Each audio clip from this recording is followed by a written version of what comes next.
Hi, Namaste. hi. How are you doing? So good to see you. Yeah, it's good to see you too. How are you? Very good. Yeah, it's been a good day for you. Where are you at the moment? You're in Tulum. I'm in Tulum in Mexico, yes. Wow. How's it been for you? It's quite, a couple of hours before us here in London. It's been a good day so far. Yes, yes, it's extremely hot today. Uh, Yeah, I yes, can, it's hot. I can just see it. Yeah. Yeah, yeah. No, here in London it's the same. It's been a beautiful day, a lot of opportunity for us to get out and do our nature walks and do that kind of thing. But I'm super grateful. Honestly, Elina, thank you so much for, first of all, agreeing to this conversation and then making it happen. Elina, for those of you that are tuning in that don't know her, you've probably been hiding under a rock because she's someone that's doing so much to share in the field of yoga and wellness. And I had a little look on your website just to see, your journey. And you've got a very interesting background, born to a Greek architect and French professional dancer. Then you went on to pursuing this passion of finance and then somehow landing almost by chance into the world of yoga and, studying under great teachers like David Life and Petros. And it's such a wonderful journey. And I can't not ask you about kind of your journey or your entry into yoga because I think it's so fundamental with following your dharma, following what you love to do, what you're good at. And I wanted to see how that happened for you because was it just a one moment thing where you're just like, okay, I'm going to give everything up in the world of finance and just pursue this? Or was there a lead up of events perhaps? Yeah, Maybe you can share more. yeah, that's an excellent question, I feel like nothing really happens randomly, for sure. Totally. Um, and the entry into yoga was very gradual. And at first, I think for many people, often the practice is just something very physical. Yeah. It's you just think you're working out, you feel really a bit high at the end of practice, and you don't really understand why. And Right. then somehow you perhaps enter into a class where the teacher dares to talk about the philosophy of yoga, and you're like, oh, that was interesting. I Right. could relate to what they said, and then their voice kind of sticks in your head for the next few days, and you're like, yeah, feeling the good within myself. What is that? Huh? Okay. So then the seeds, I think, began to take more and more space into my life. And as I was into this environment in consulting, where it was very, I would say, slightly aggressive environment. I can imagine. So yeah, I couldn't really understand why I was there. Just one day I just woke up and I was like, wait, what am I doing? Why am I investing so much of myself, so much energy? Pretty much all my thoughts were given into the corporation and into what my clients needed, and truly I was wondering, wait, what am I trying to do here? Like, what is Mm, the intention? And the intention was just nothing really significant, and so it took me a few months, and I was thinking, but what would I do then? And I think that's something that a lot of people have. Um, that we get into these situations, we get into these jobs, and for me, going into consulting um, was a choice that was almost that I received from yeah. external authorities. Right? I was in at McGill University, and pretty much everybody in my um, promotion was going to go into banking or consulting, and it was like, wait, what else is there to do? So Mm, that was I was kind of brought into there, and then I started realizing that I kind of just had taken the external information instead of finding within myself what was truly important. And so one day I uh, I went to yoga to Indaba Yoga in London, and they didn't let me in the class. They said I was, really? and I got super frustrated at the moment. I was like, no, like, can't believe this. I ran like crazy from the office. I've been taking flights here and there all week, and there you are telling me I can't come into class. And but I was like, okay, that's fine. I will just take this moment to sit in a corner of their locker room and to write in my journal, what would I do in my life if I wasn't constantly giving my energy and my power away to Wow. job? And so the very first thing I wrote I wanted to study more yoga. And I was never thinking I would ever teach yoga or make it into something, in my life or share yoga. That, for me, that was just beyond something that could happen. Wow. So yeah, that was the first thing on the list. And that night I went home. I looked up Jiva Mukti yoga teacher training, and it turned out it was in exactly 3 months and 2 days, and that was a Friday. And I had a French contract with a 3 month period to quit, and so I had to quit on Monday. Oh my God. Wow. You made that bold decision, like with the 2 days to Yeah, spare. Okay. yeah. So the next morning, I call my dad and I say, Dad, I think I'm quitting my job. And it was a really good situation too, because my job was paying for my apartment in London because I was an expat. They were paying for all my food. They were paying for all travels every weekend, and plus my salary. So it was quite comfortable. And I call my dad, like, Dad, I'm going to quit. And my dad says, That's amazing. You're going to have so much Wow. fun. I was waiting for the day you would wake up from this, constricting thing. And I was like, Dad, it's been 5 years. You could have told me. So I was like, whoa, I didn't expect them to react so well. So then I go home and I tell my boyfriend, who had moved to London to be with me. So I was like, how's he going to take that one? And so I'm like, babe, I think I'm going to quit my job and take 1 year to do anything that I want to do without trying to think of what it's going to bring in my life. And then I'll do an MBA. I think that really reassured people and that reassured myself. I told myself 1 year of fun and then I'll do an MBA. Wow. Um, and that felt like a safety net. I was like, oh, I'll just go, to Stanford or something and get a nice little MBA and then go back into the corporate game. Um, Mm, and um, and that never happened, of course. wow. Yeah, it's amazing just to hear because, what your story represents for me is being bold to follow your dreams, of course, but also I think that there comes a time for every single person in their lives where they have to make a decision as to which direction their life is going to go down. And sometimes the bold choice is never going to be the easy one. And in your case, it seemed like you were drawn to that, but it's quite a bold thing to do. I mean, do you have any advice on anyone who's maybe thinking about it, that's listening on this conversation about making the step into the yoga world a permanent move when they're on an edge where they're kind of thinking, is there a certain level of perhaps your financial ability where you felt, okay, well, look, I've got X amount saved in my bank account. So, maybe I have the ability to do this, or do you have any other advice? What would be your thoughts to anyone that's even considering thinking about this? I think that's a very good question. I think Mm, you have to be aware at some point your mind is going to freak out. Because the rational mind that we have cultivated and that society and that everybody around us um, has really fostered this atmosphere of fear and this atmosphere of you must really have a yeah. plan. Mm, But in truth, what I've been learning the past 4 years is that the universe always provides, always provides. And I've experienced it so many times in moments where it's just like, what is gonna happen? I pretty much don't have a house right now. What's gonna happen? Oh, a house appears. And I mean, I would have heard this a few years ago. I would have thought, okay, this lady is cuckoo. Obviously, that happens perhaps to others, but it doesn't happen to me. yeah. But when you connect from the fear, and that's where the practices come in. You must go back to the practices so you disconnect from fear because fear is an illusion. It is Mm, completely an illusion that the mind creates, and then we spin into it and we restrict our life force and we restrict the potential of life. So in these moments, we must go back to the mantra, to the asana practice, to reading uplifting books, and also to having good company. Because if in this moment, in the storyline, if my dad was not good company, and if he had told me, you shouldn't do this is really stupid, there's a crisis about to hit, and you're about to not have any income, and you will not make it, blah, blah, blah, blah, I would have freaked out. I would have not made that choice.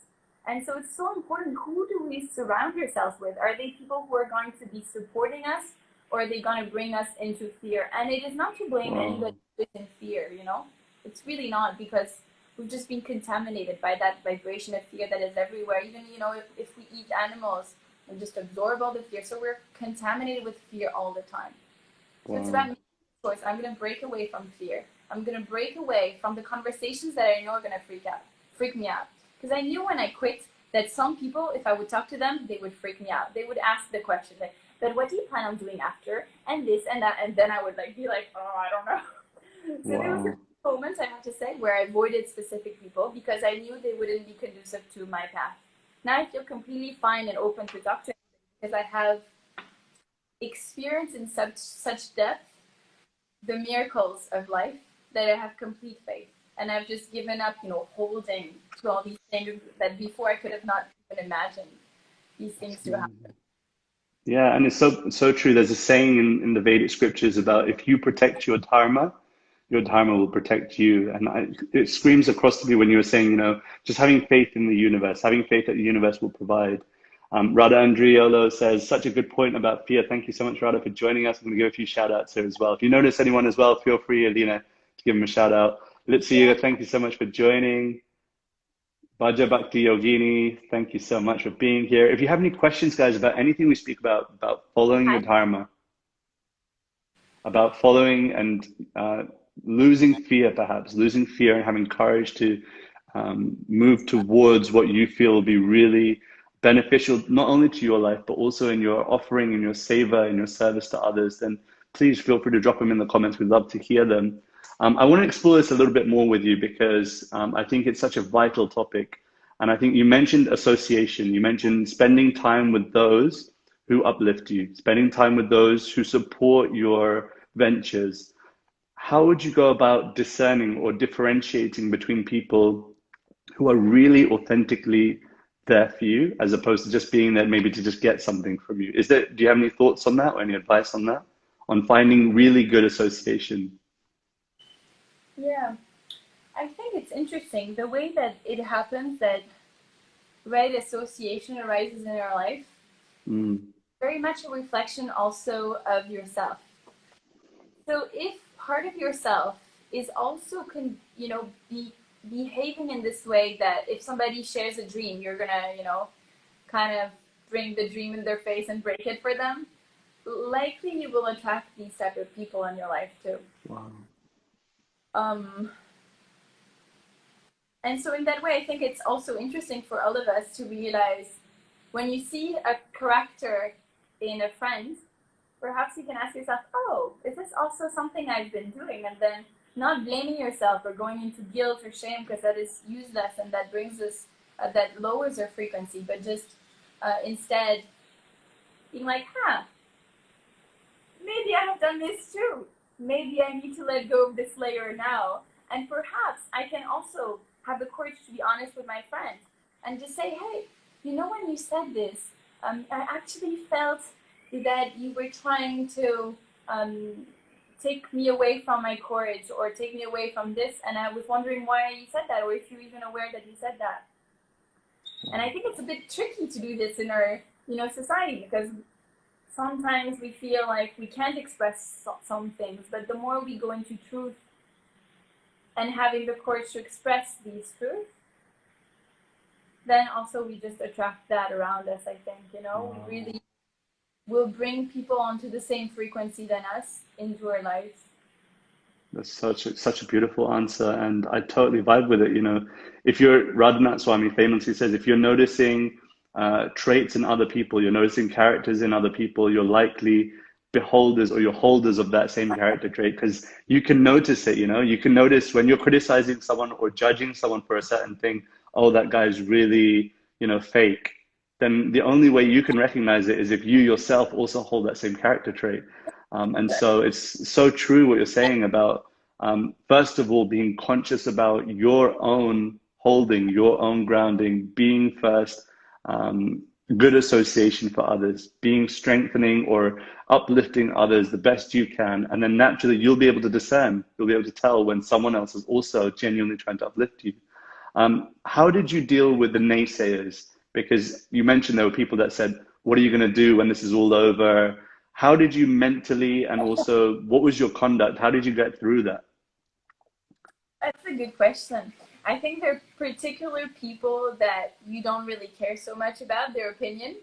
So these Mm, people are kind of to brush aside, I would have a formatted answer, and I would actually always say the same rehearsed type of speech, which was not necessarily very true or anything. It was just something that I felt was giving me a break from their questions. So I guess that was not particularly courageous, but I feel at some point you do need to create a buffer zone for yourself. So in the moment that you don't have, you're not able yet to say, oh yeah, life will go. Yeah, my plan is that I'm doing this teacher training and then I will do an MBA. Even if that's not going to happen, because in truth, even if I had truly planned to do X and Y, life has its own plan.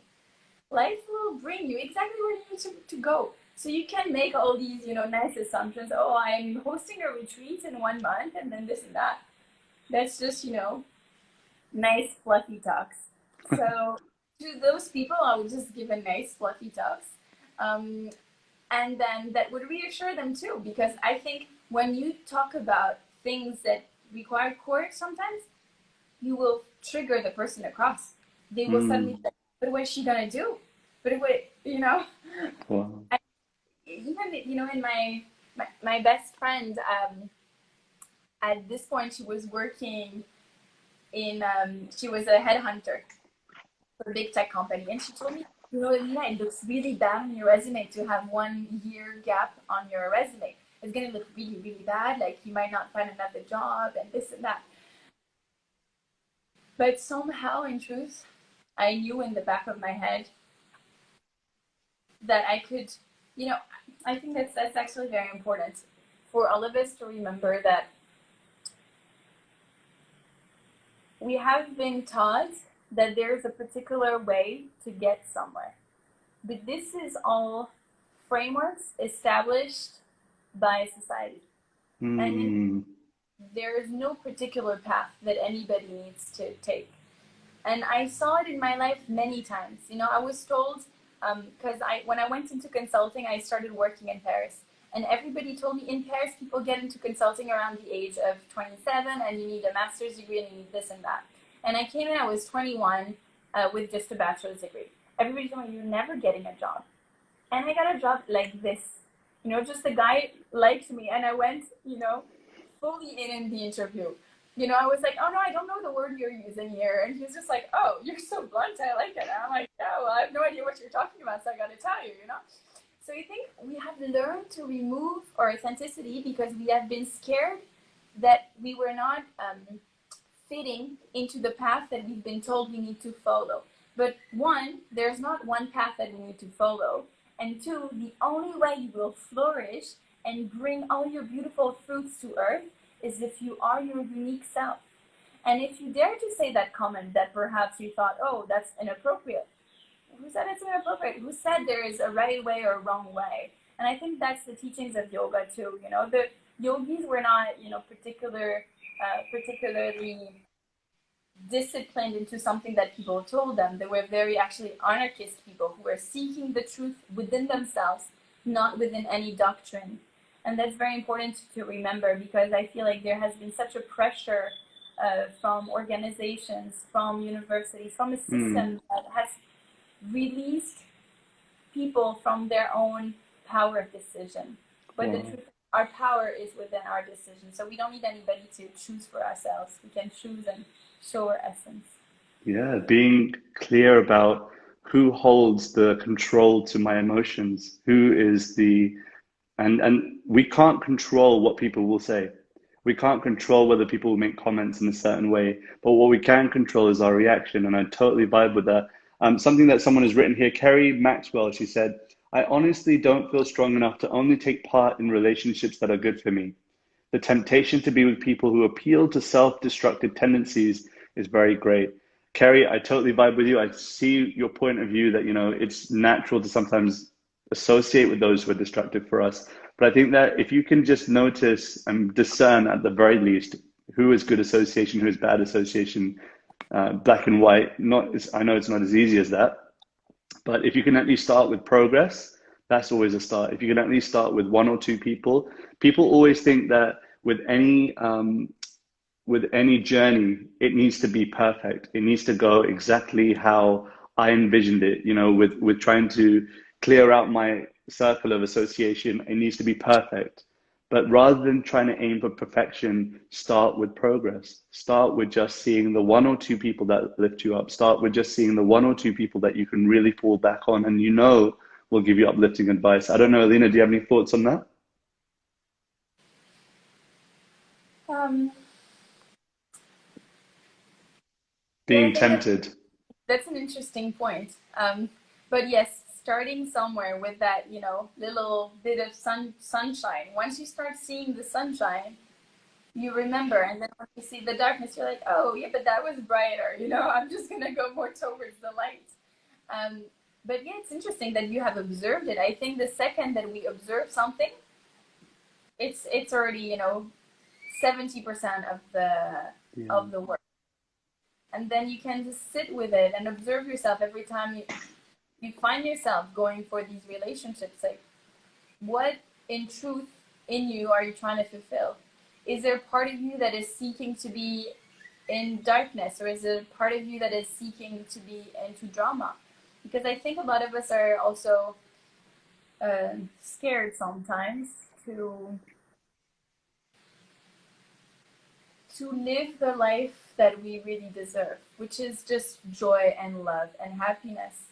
And we all have this inner guilt, inner shame of really silly things. If we start really watching the mind, we realize the mind gets upset for everything. Oh, I'm late for 1 minute. Then I start freaking out. Oh no, I'm late for 1 minute. The person's going to think I'm such a bad person. And we create these scenarios. But in truth, every time we have these thoughts, we're having attack thoughts against ourselves. And then when I start thinking I'm such a bad person, how can I think I deserve to have beautiful friends? You know? How can I think I deserve to share time with such amazing people too? So it's Mm. really, I think it always starts with ourselves. It starts with going back to the practice again so that I feel lightness, but not going into the practice. And I think that's important, especially in the world of yoga, of asana yoga. In bhakti yoga, I think it's such a soft and beautiful world where it's just pure hearted. But I think the asana practice sometimes can bring people into more suffering that they feel they need to conform to a specific pattern with their own bodies. And then they start dismissing their own light from there. And Mm. then we go again into the same patterns that we have in our whole life.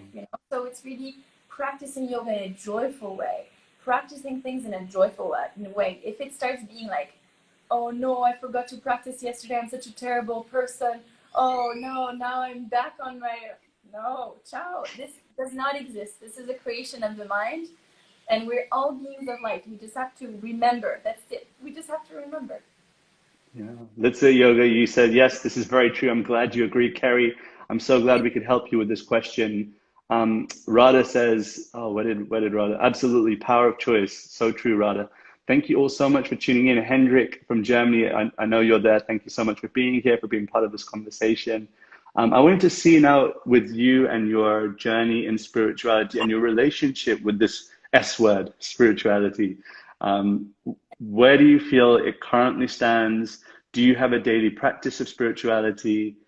Is it through asana, perhaps? Maybe you want to share a little bit about that. Yeah. Um, so for me, it used to be a lot about the asana practice, and perhaps even slightly obsessively in a way that might have not been so healthy for a few years. And that's why I Mhm. was sharing earlier that we start to be to feel like we need to do specific things with our bodies, which is complete um, destruction. It's destructive for our energy, for our mind, for everything.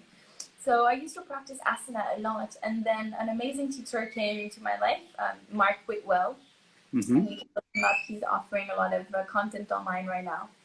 Who's an older teacher, I think he's about 75, and his practice was all about softness. Just breathe in and breathe out, and the movements were very, just inhale and exhale. No fancy crazy asana. And that brought me into a different space. And slowly I actually started disconnecting a bit from the asana practice. So I do practice asana still, but now I feel like I have, and I guess it varies too. I have like cycles. I'm working a lot with my voice now and Mm. chanting with chanting mantra, but also just, making sounds with the voice that creates vibration in the body. I'm reading a lot of uplifting content and Wow.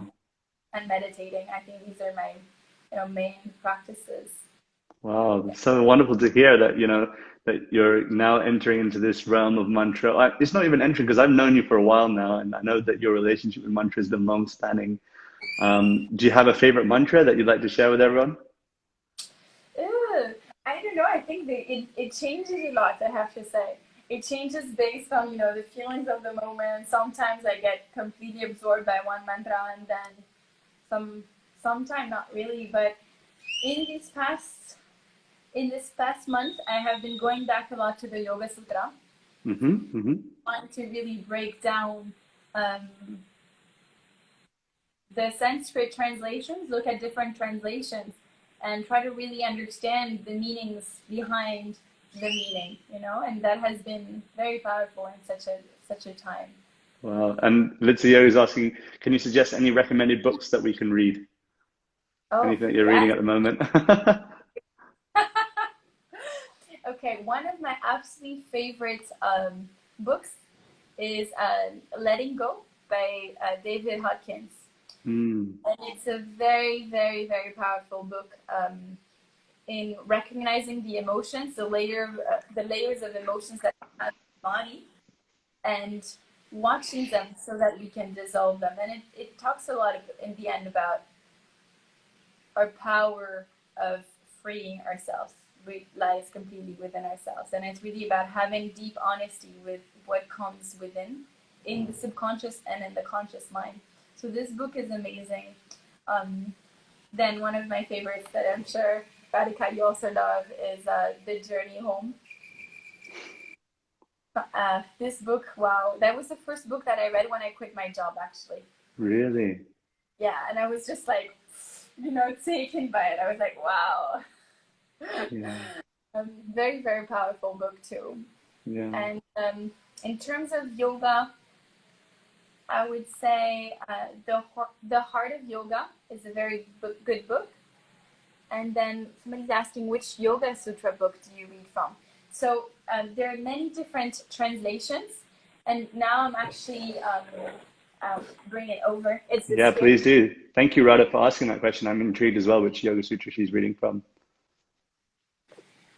So I'm reading from Desika Char's The Heart of Yoga. Actually, half Aha. is the Yoga Sutra interpretation, and the interpretations are very beautiful. You can see I have like writings all over it. Wow. Um, and then another one that is really good is from Sri Brahmananda Saraswati. It's a little tricky to find, but you can find it on sanskritstudies.com. And the book is called The Textbook of Yoga Psychology, which is Mm. actually the Yoga Sutra broken down. And it talks a lot about the subconscious mind and the conscious mind. It's a fascinating book. So yeah, Sanskritstudies.com. yeah, sanskritstudies.com. Yes, it's Manorama's website, who's a Sanskrit professor. Beautiful. Thank you so much for sharing all those things. I know that you mentioned that you're working more with sound vibration and vocal um, emittance of sound vibration. And I asked you if you wanted to share a little meditation with us or if you're inspired to. And I didn't want to put any pressure on you, but I know that both your chanting, I'm really, really enjoying watching the things that you're doing with mantra via the stories and Instagram, of course. But you mentioned something about using voice, and I can't remember exactly how you put it, but I'd be really intrigued to see if you could share that with us. Maybe we can practice it with you. Absolutely. Okay, do we have maybe like 3 minutes to Of do that? course, yeah. Yeah. We've got plenty of time. Instagram cuts us off at 1 hour, and we've only gone half an hour in, so we've got plenty of time. Perfect. So I have my harmonium here, but I think maybe we're just gonna go without because I feel like the sound on Instagram might not sound too good. We Um, can try it out. It sometimes works and sometimes doesn't. yeah. Okay. But you just have Perfect. to sit a little bit further away from the mic, otherwise the harmonium Okay. Here. wicked. I don't know if you still see it now. Let me move this a little. How does Your room this? looks so beautiful, by the way. It sounds like you're right by the sea as well. Um, there is water, but the ocean is a bit further. Yeah, Oh, that ocean okay. is further. Okay, so is it sounding okay?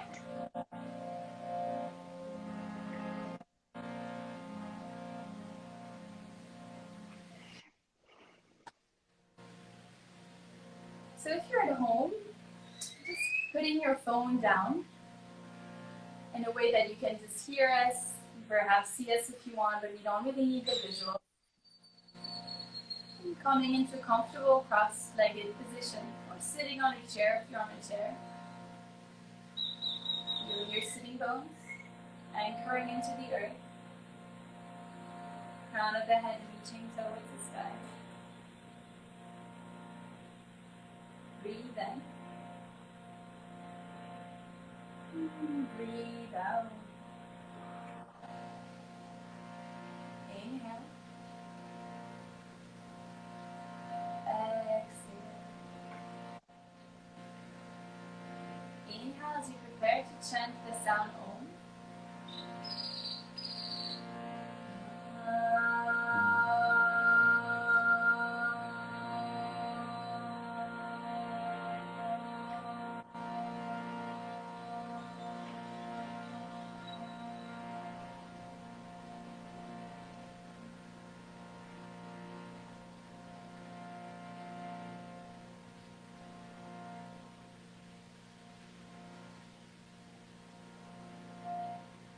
With your eyes closed, see if you can feel in your body, perhaps a tension or any form of discomfort that you feel in the body. And visualizing where the sensation is in the body.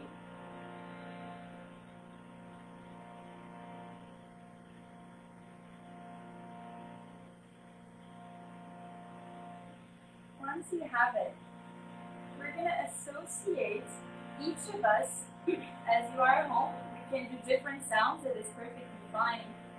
You're going to feel a sound that you would feel can help you release the sensation. So perhaps the sound can be ha, or perhaps the sound can be any sound that feels right for your body for that particular sensation.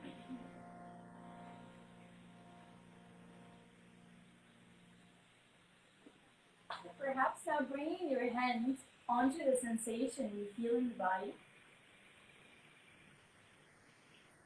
As you breathe in, visualize that you're bringing oxygen into that part of the body. And now as you exhale, it's making that sound that you have chosen. And feeling like the sound is coming out of that part of your body. Ha. Inhale into the abdomen. Feel the abdomen getting really filled with air. And as you exhale, feel all the air coming out, making the sound. Ah. See if you can really emit a sound. So maybe it's maybe it's using your vocal cords. So as you inhale, feel the abdomen with air. See if you can really breathe from the abdomen in this exercise. And as you exhale, making that sound.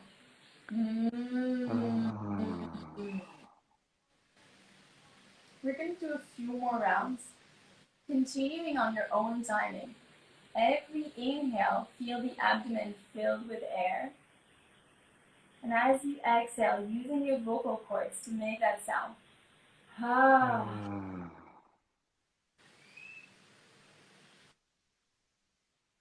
Ah. Allowing the sounds to come out of your body without any weird sensations that come with it. Sometimes we feel self-conscious when we make weird sounds. Just allowing yourself to be completely free with your voice. You're the only one on earth who have this voice, and it is so special. It must be expressed.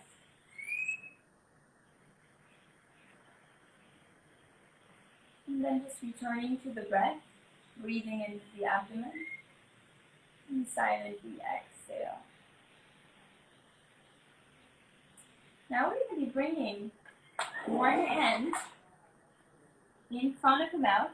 And I'm going to come a bit closer so that you can see how it looks. So you're going to bring one hand in front of the mouth, and then the other hand, you're going to bring it around your ear as if you're trying to make a tube to hear better. Okay? So we all look really funny. And now what we're going to be doing, we're going to be making the sound of the harmonics with their own voice. So maybe we've heard, gongs before, and the power they have on the body creates like, we're going to be creating this with our own voice. So our bodies become the instrument. And it is very powerful because not only you are completely self-sufficient to make these sounds, but also the vibrations are directly in the body. It's like when you're chanting mantra. Why is it so powerful? Why do we feel so high and elevated after chanting? Is we're creating the vibrations directly from within. So it is the most powerful instrument. We're using our own unique, beautiful voice. So we're going to start with a vowel, A, and we're going to just make this continuous sound, but we're going to begin playing with the jaw and the tongue position. So the jaw is going to drop,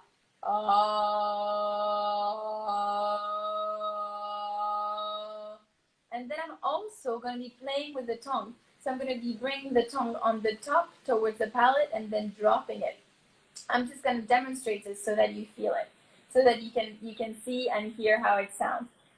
During this whole exercise, you're going to be breathing from the abdomen. So we're doing diaphragmatic breathing, which will allow us to use much more air to create the vibration. Yeah? Okay. So I'm just going to demonstrate without my hand so you can actually see. The hand is just because it amplifies the sound, and so you're able to really hear the sounds you're creating even more. Okay, so I breathe in into my abdomen.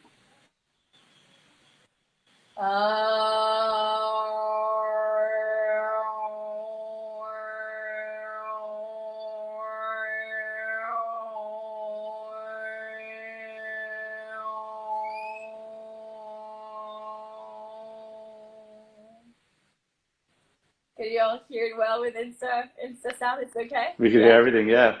So it sounds a little weird, but it's very interesting to feel it. So this is really an experience for you to feel in your own body. And now I've made a very low pitch, but you can also play with a higher pitch if your voice is higher pitch, and it will sound more like angelic. It will sound like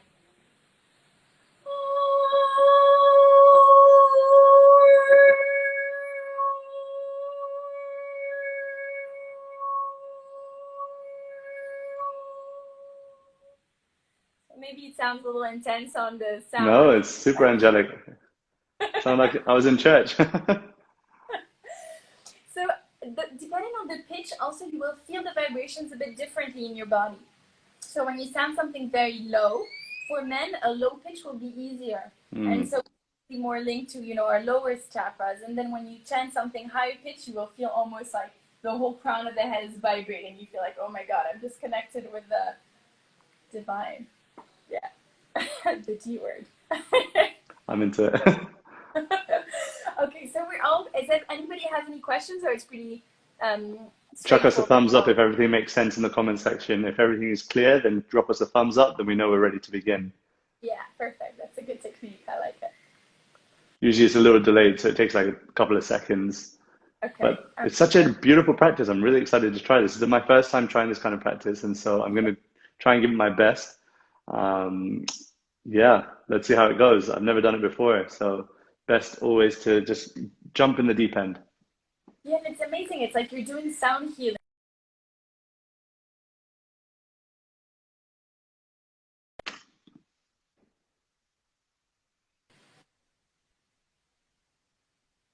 Okay, I think we're ready to go. Everybody seems Cool. to be. Yeah?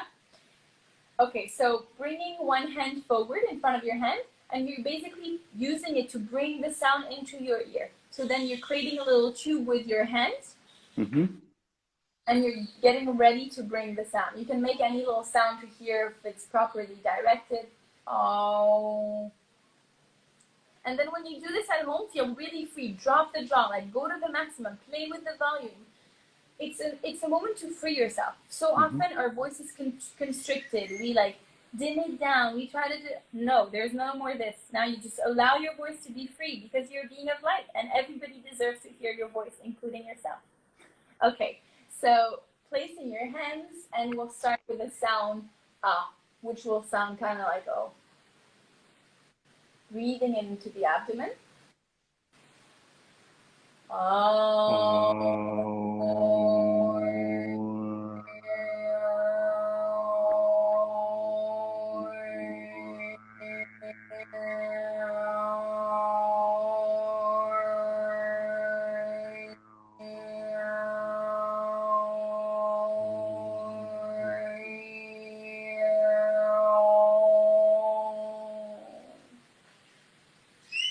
Out of air, just close your eyes, release your hands, and feel the sensations.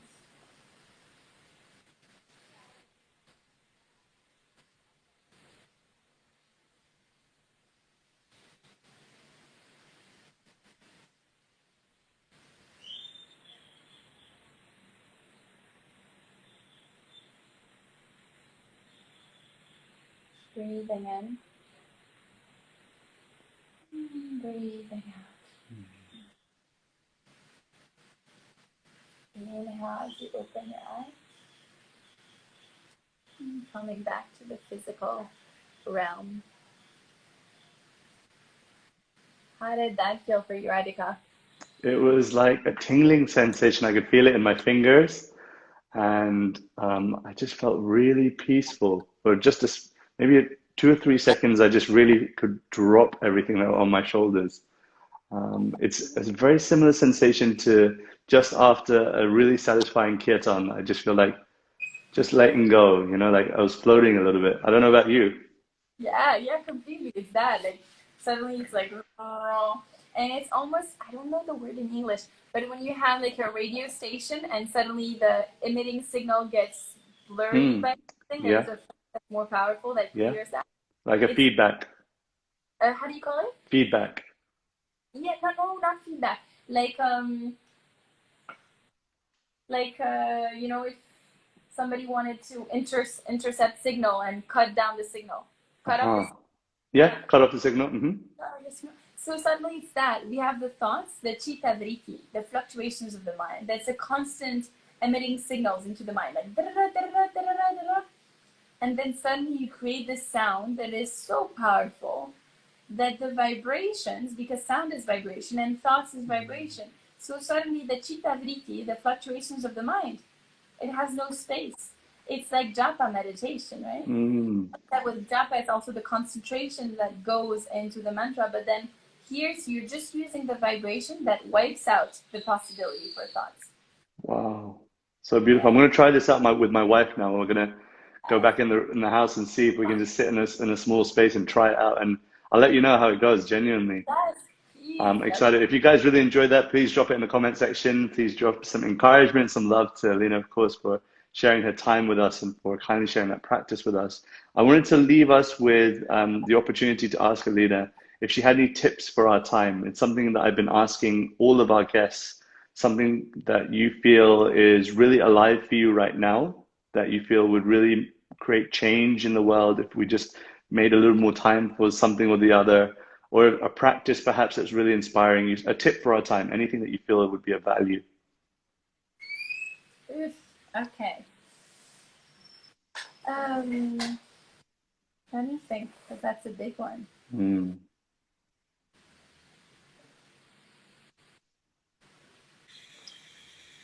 Okay. I think, and it might be a bit of a long answer. Is that okay? That's okay. That's totally Yeah. fine. I think it's very important that we clear the inputs that we accept in our system. And that goes into many, many fields of our lives.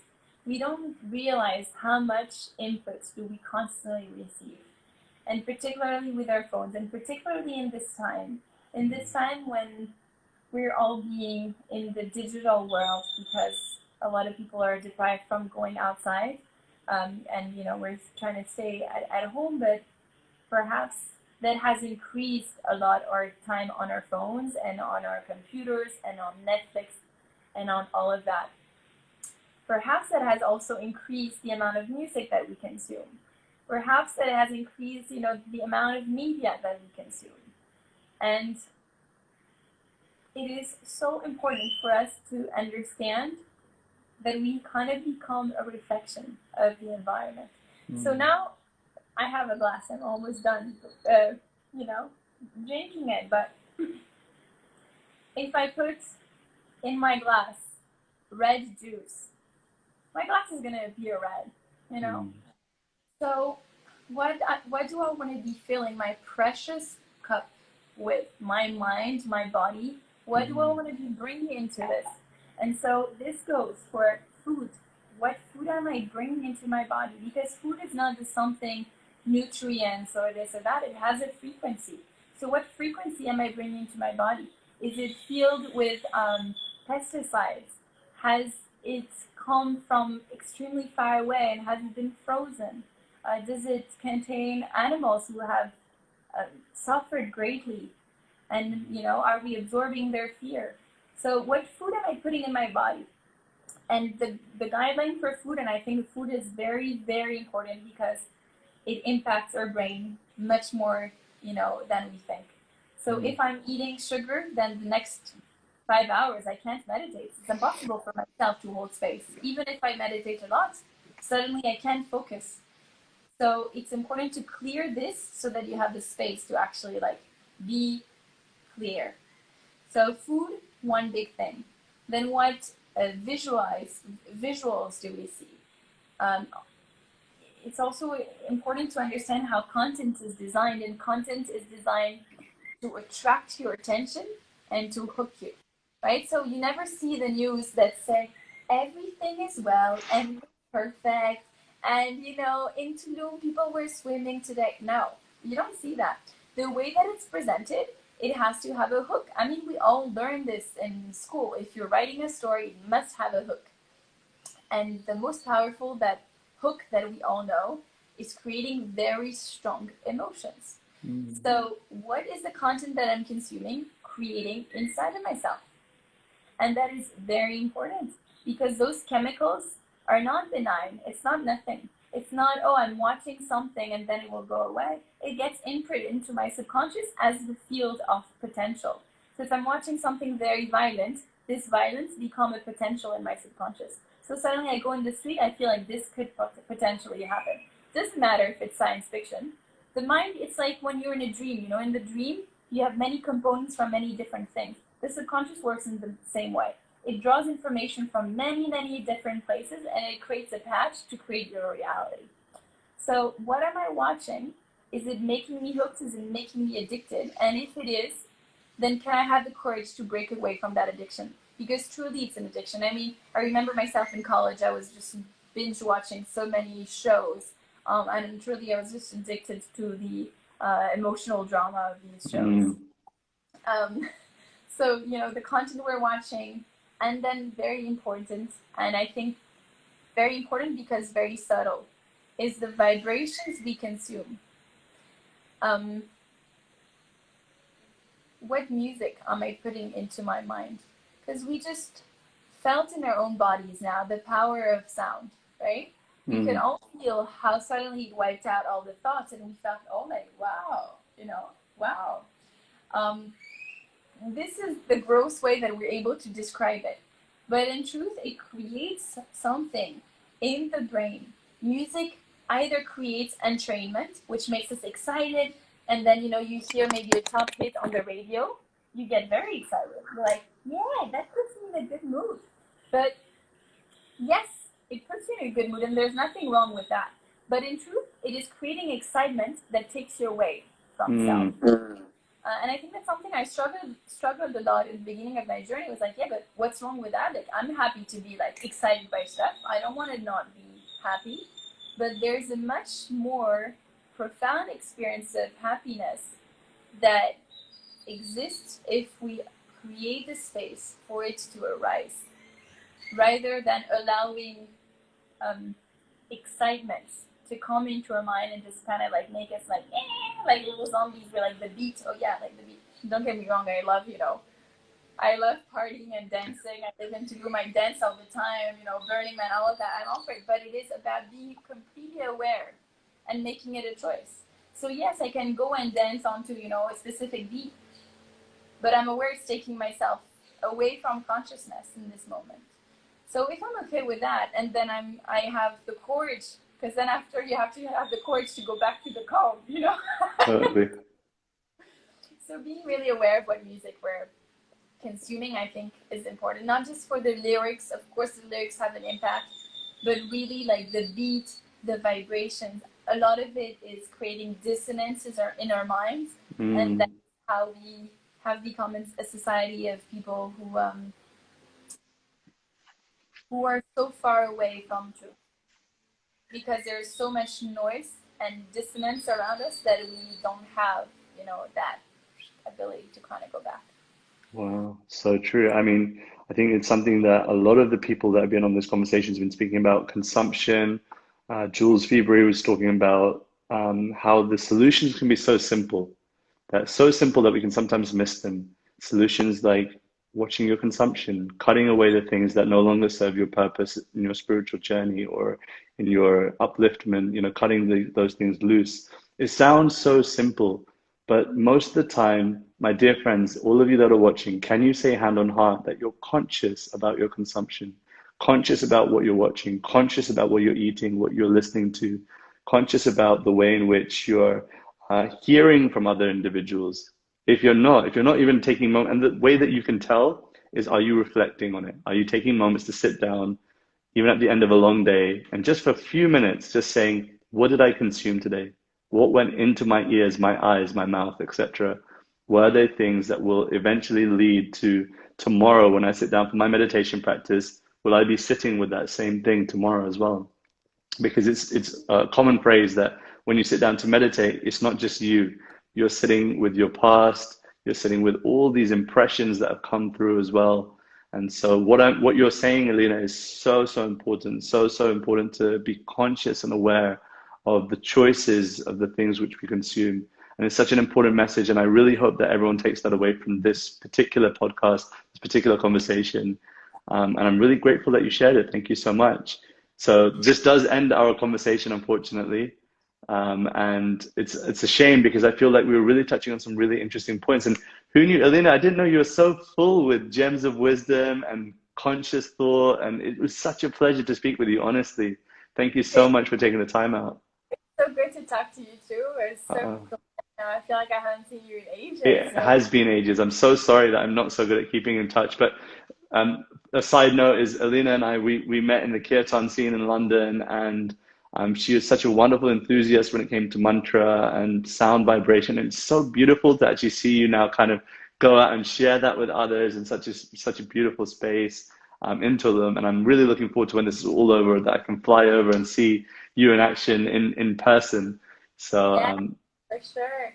thank Um, you so much. I really go on. you have 1 second because I'm seeing a comment that I think is Yeah, quite interesting. please. Somebody is saying, at times it is difficult to cut off, especially from thoughts, negative beliefs.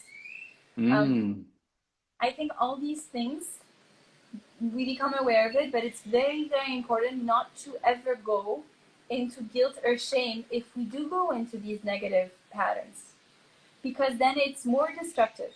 yeah. So my teacher, Sharon Gannon, says,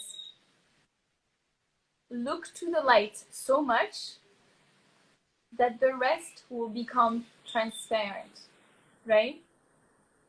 And so if we focus so much on the bright, then suddenly we don't have the space, we don't have the desire, the urge anymore for, that low frequency Netflix drama.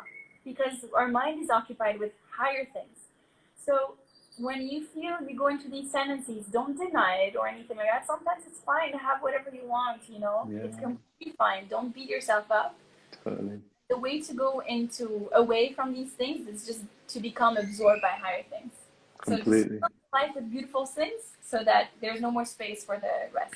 Yeah. And speaking about higher frequency and filling your space with higher and more beautiful things, please do check out everything that Elina is doing on her Instagram. I put her handle in the comment section. Of course, I'll put it up on all the platforms that we share this podcast with in the future. Um, but yeah, thank you so much. Really appreciate it. Don't beat yourself up, guys, if you are now going to go out and watch out some, I don't know, some binge Netflix stuff, because I know it's late now in London. People want to maybe wind down and do that. That's fine if you feel that that's what you need to do. But also Yeah, find the time to find the content which is uplifting, which is on that higher frequency. So please do that. But thank you, Elina, for your time, for your presence, for your teachings. And we're all genuinely, let's all together, everyone that's watching, fold our hands and just kindly pray for her inner spiritual strength to continue to go from leap to leap, from bounds to bounds, so that she can share with many hundreds, if not thousands, if not millions of people, her beautiful grace, and to be able to empower others to also find their dharma, find their passion, just like she has. And if there's a moment in which we can all serve her in some way, like she shared with us, then let us also find that opportunity. Thank you so much, Elina. Thank you so much to everyone that watched. And let's make this again. Let's see how we can somehow connect in the same way. If not, then just privately. I'd love to just catch up person to person. That'd be so wonderful. for sure. Thank you so much for having me. Thank you Of everybody course. for your presence, for staying with us. Thank Thank you. you. Thank you. See you soon. All the best, guys. I'll see you guys tomorrow at 1 p.m. for Japa. And then in the evening, we've got a session with the Swami, Kadambakanana Swami. Is going to be speaking about the meaning of ... So we're going to speak about the meaning of life, the meaning of spirituality, meaning of yoga, so many beautiful things. That's tomorrow, 8 o'clock. But please do join me tomorrow. Oh, sorry, the Japa is at 11 a.m. UK time, 11 a.m. UK time. So please do tune in for that. And of course, check out everything Alina's doing. I'm sure she's got a website there. And of course, her handle is there on the comment section. So please do check it out. Thank you, guys.